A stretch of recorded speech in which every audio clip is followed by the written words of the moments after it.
எல்லாரும் விசில் போடு சாங் பாத்திருப்பீங்கன்னு நினைக்கிறேன். பாட்டும் செம்ம ட்ரெண்டிங்ல போயிட்டு இருக்கு. பாட்டோட ட்ரெண்டுக்கு மேல அந்த பாட்டை வச்சு நிறைய பேர் ட்ரெண்ட் ஆயிட்டு இருக்காங்க. தோனியோட சிஎஸ்கேக்கு விசில் போடுக்கு அப்புறம் திரும்ப ஒரு விசில் போடு வைப்பை இந்த பாட்டு செட் பண்ணிருக்கு. நம்ம வெங்கட் பிரபு ஒரு பக்கா சிஎஸ்கே ஃபேன்ன்றதால இந்த விசில் போடோட ஐடியா கண்டிப்பா அவர்கிட்ட தான் வந்திருக்கும். பார்ட்டி சாங் போடுறதுல பிரபலமான நம்ம வெங்கட் பிரபு இந்த பாட்டை பார்ட்டிக்கு மட்டும் போடாம பார்ட்டிக்கும் சேர்த்து போட்டதால பாட்டு ரிலீஸ் ஆன வேகத்தோடய ட்ரோல் வீடியோஸையும் எல்லாரும் சுட சுட ரெடி பண்ணிட்டாங்க. பாட்டு ரிலீஸ் ஆகிறதுக்கு முன்னாடியே ட்ரோல் வீடியோஸை பக்காவா ரெடி பண்ணி வச்சுட்டாங்க போல. ஏன்னா பாட்டு ரிலீஸ் ஆன half an hour குள்ளேயே சுட சுட மீம்ஸ்ல போட ஆரம்பிச்சிட்டாங்க. சாரி மாப்பிள்ள, என்ன சொல்றதுன்னே தெரியல. சக்கரை கம்மியா ஒரு டீ சொல்லு. இவ்வளவு நேரம் சந்தோஷமா சிரிச்சு பேசிட்டு இருந்த என்ன பார்த்தோன்னா சோக மியூசிக் வாசிக்கிறியா? நவுறு மச்சான். மாமா சுரேஷ், உன் முகத்தை நிமிந்து பார்க்க கூட கூச்சமா இருக்கு. நான் வேணா குனிஞ்சு காட்டுவா மாமா? ஒரு பக்கம் விஜய் ஃபேன்ஸ் டிவிக்கு உறுப்பினர்கள்லாம் பாட்டுக்கு ஃபயர் விட்டு வைப் பண்ணிட்டு இருக்கும்போது இன்னொரு பக்கம் என்னையா பாட்டு போட்டு வச்சிருக்கீங்க, இவனா என்னன்னா இப்படி பண்ணி வச்சிருக்க, இது இவனோட சம்பவம் இல்ல, இவனுக்கு தான் சம்பவம்னு கும்பல் கூட இவனை செஞ்சுட்டு இருக்காங்க. ஆனா இந்த பாட்டு தான்டா படத்துக்கே பெரிய சம்பவத்தை பண்ணி விட்டு போகுது. அப்புறம் பாருங்க, இந்த கல்பாத்தி அகோரம் ஃபேமிலி யாருக்காவது சம்பளமாக்கி வச்சிருக்கீங்கன்னா முதல்ல யுவனுக்கு சம்பளமாக்கி வச்சிருக்கீங்கன்னா கொடுத்து முடிச்சிருங்க. பட் இவங்களாம் ஃபீல் பண்ற அளவுக்கு பாட்டுனா அவ்வளோ ஒஸ்ட்லாம் இல்ல. என்ன எக்ஸ்பெக்டேஷனை ஃபுல்ஃபில் பண்ணலன்னு வேணா சொல்லலாம்.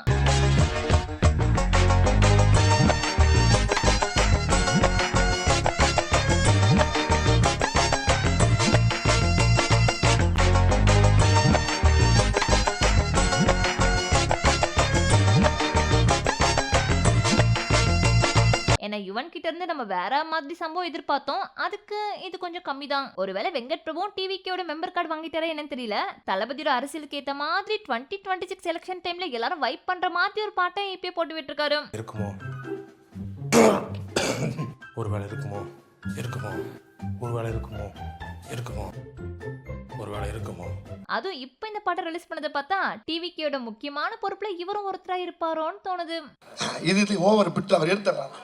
பாட்டு ரிலீஸ் ஆகிறதுக்கு ஒரு 4-5 மணி நேரத்துக்கு முன்னாடி நம்ம ஏஜிஎஸ் என்டர்டெயின்மெண்ட் விசில் போடுன்னு ஒரு போஸ்டர் ரிலீஸ் பண்ணாங்க. அந்த போஸ்டர் பார்த்ததுமே ஆளுக்கு புலம்ப ஆரம்பிச்சுட்டாங்க. விசில் அடிக்கணும்னா ஆள் காட்டி விரலையும் கட்டை விரலையும் சேர்த்து பிடிச்சி வாயில வச்சாதான் வரும். இதான உலக வழக்கம். சோ விசில் அடி சாங்கோட வைபுக்கு ஏத்த மாதிரி கையோட போஸ வச்சு அப்படியே இந்த பாட்டை அவரே பாடி இருக்கிறதால மைக்கே ஆட் பண்ணி ஒரு போஸ்டர் கிரியேட் பண்ணி போட்டாங்க. அதை பார்த்த உடனே ஆளுக்கு கிளம்பிட்டாங்க. இது ஒரு அழுத்தமான குறியீடு, கவனித்தீர்களா? சாரி, மிக அழுத்தமான குறியீடு, கவனித்தீர்களா அப்படின்னு ஒரு பக்கம் கிளம்பிட்டாங்க. இன்னொரு பக்கம் நாம் தமிழர் கட்சியோட தொண்டர்கள்லாம் எங்களோட மைக் சின்னத்தை போட்டு பாட்டு ரிலீஸ் பண்ணிருக்காங்க, எங்களுக்கு மறைமுகமா ஆதரவு கொடுத்திருக்காரு விஜய்னு அவங்க ஒரு சைடு கிளம்பிட்டாங்க. கேம்பெயினை தொடங்கு மைக்க பிடி அப்படிங்கிற மாதிரி அவர் சொல்லியிருக்காரு. அது மைக்கு படத்தை அந்த இடத்துல வைக்கணும்னு அவசியம் கிடையாது. ஆனாலும் மைக் சின்னத்தை வந்து கொண்டு போய் சேர்க்கணுங்கிற ஒரு மறைமுகமான ஆதரவாக பார்க்க முடியும். நேரடியாக அவர் ஆதரிக்கல, மறைமுகமான ஆதரவு தொண்டர்கள் சொல்றாரு. ஏன்னா மைக் இந்த இடத்துல வச்சா நிச்சயமா அது நாம் தமிழர் கட்சி தான் போய் சேரும்னு தெரியும். நாம் தமிழர் கட்சிக்கு இப்பதான் ரீசெண்டா இந்த மைக் சின்னத்தை ஒதுக்குனாங்க. பட் இந்த லிரிக்ஸ்லாம் எப்பயோ எழுதுனது, அதெல்லாம் கொஞ்சம் யோசிச்சு பார்த்து பேசியிருக்கலாம். போஸ்டர் பார்த்துட்டு இப்படி ஆவலா காத்துட்டு இருந்தவங்களுக்கு அவல் பாயசம் கொடுத்த மாதிரி கான்ட்ரவர்சியல் லிரிக்ஸோட சாங்கியும் ரிலீஸ் பண்ணிருக்காங்க. இந்த சாங்கோட லிரிக்ஸை பத்தி பாட்டு கேட்ட எல்லாருக்குமே தெரிஞ்சிருக்கும் எந்த அளவுக்கு அரசியல் கருத்துக்களை உள்ளுக்குள்ள திணிச்சு வச்சிருக்காங்கன்னு. கேம்பெயினை தான் திறக்கட்டுமா, மைக்க கையில எடுக்கட்டுமா, மாத்தம் வேணும்னா கோவாக்கும் பார்ட்டிக்கு தான் எங்க வாக்குன்னு எல்லாமே அரசியல் கருத்துக்களை வெளிப்படையாவே சொல்லுது. சாரி, நான் கொஞ்சம் எமோஷனல் ஆயிட்டேன். அரசியல் கருத்து பேசுனது கூட பரவாயில்ல, ஒரு சில இடத்துல அதையும் தாண்டி லிரிக்ஸ் ரொம்ப மொக்கையா இருக்கு. இந்த பாட்டை நிறைய பேரை டிசப்பாயிண்ட் பண்ணதுக்கு மியூசிக் ஒரு ரீசன்னா லிரிக்ஸும் இன்னொரு ரீசன். அரசியல் கான்ட்ரவர்சி எழுதுறேன்னு சொல்லி கண்டமேனிக்கு எழுதியிருக்காரு. இந்த லிரிக்ஸை கேட்டது மதன் கார்கி நோக்கி எல்லாரும் மைக்கு தூக்கிட்டு கண்டிப்பா ஓடுவாங்கன்னு நினைச்சேன். ஆனா நம்ம பாலி இந்த விஷயத்துல ரொம்ப ஃபர்ஸ்ட். இன்டர்வியூக்குலாம் வெயிட் பண்ண முடியாதுன்னு பாட்டு ரிலீஸ் ஆன கையோடய மதன் கார்கிக்கு கால் கனெக்ட் பண்ணி அவங்க மண்டுக்குள்ள கடற்கடன்னு ஓடிட்டு இருந்த விஷயத்த கேட்டுட்டாங்க. அவரும் சமாளிபிகேஷன்லாம் போட்டு மழுப்பாம பதில பட்டுன்னு சொல்லிட்டு போயிட்டாரு. ஒரு வேர்ட் பிளே தாங்க எல்லாமே. வாக்குன்றது நாங்கள் இங்கிலீஷ்ல இருக்கிற WALK வாக்கும் தமிழ்ல இருக்கிற வாக்கு எல்லாமே கலந்த மாதிரி வி ஜஸ்ட் யூஸ் இல்ல பண்ணும்போது அது யாருனாலும் எந்த நாளும் மீனிங் எடுத்துக்கலாம் அப்படின்ட்டு. ஒவ்வொரு லைனுக்கும் 2 மீனிங் இருக்கும். நீங்க வந்து செலிப்ரேட் பண்ற பார்ட்டினாலும் எடுத்துக்கலாம், நீங்க வந்து பொலிட்டிக்கல் பார்ட்டினாலும் எடுத்துக்கலாம். எப்படி சாங்ல சில விஷயங்கள் நம்மள டிசப்பாயிண்ட் பண்ணாலும் அதையும் தாண்டி பல விஷயங்கள் நம்மள இம்ப்ரெஸ் பண்ணுது. அதுல முக்கியமான விஷயம் விஷுவல்ஸ்க்கு நம்ம விபி ரொம்ப மெனக்கிட்டு இருக்காரு. சென்னை 28 மென்ஷன் பண்ற மாதிரி பேட் அண்ட் பால், சரோஜா மூவிக்கு அந்த வண்டி,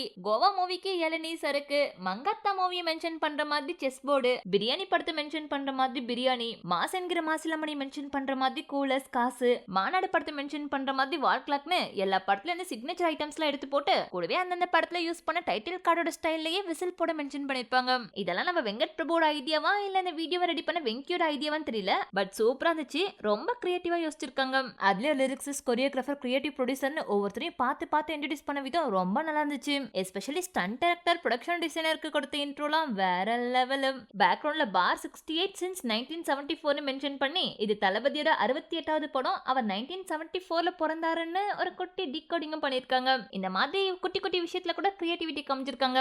ஆஃப்டர் போக்ரியன் வில்லு 15 வருஷம் கழிச்சு விஜயன் பிரபுதேவா அவர்களோட டான்ஸ் காம்போவை இந்த பாட்டுல பார்க்க போறோம். சோ செப்டம்பர் 5 தியேட்டர்ல நம்மளுக்கு ஒரு சூப்பர் ட்ரீட் இருக்கு. பிரபுதேவா இந்த படத்துல டான்ஸுக்கு மட்டும் வரலையா, ஒரு ரோலும் பண்ணிருக்காராம். என்ன ரோலா இருக்கும்? எனக்கு என்னடா தெரியும்.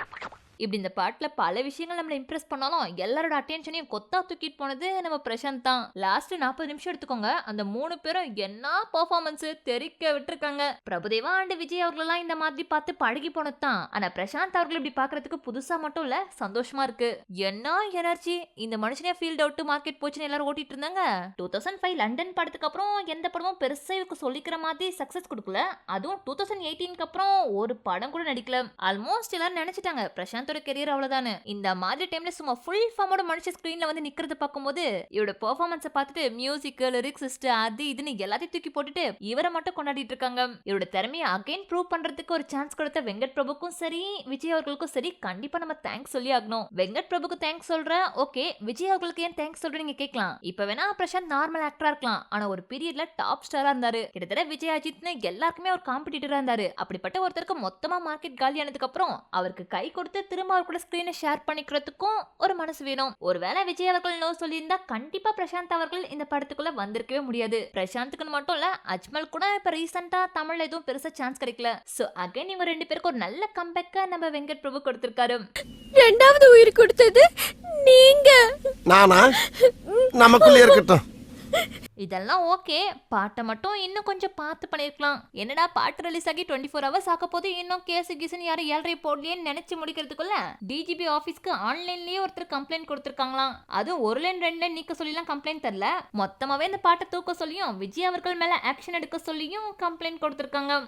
பூஜையை போட்டாங்க, இனிமேல் அமோகமா தான் போவோம். கோட் படத்தோட ஃபர்ஸ்ட் சிங்கிளோட சேர்த்து இந்த தமிழ் நியூ இயர்க்கு இன்னும் 5 படத்தோட அப்டேட் ரிலீஸ் ஆயிருக்கு. அது என்னன்னு பார்க்கலாமா? ஃபர்ஸ்ட் சன் பிக்சர்ஸ் சைட்ல இருந்து ராயன் படத்துல நியூ போஸ்டர் ஒன்று ரிலீஸ் பண்ணிருக்காங்க.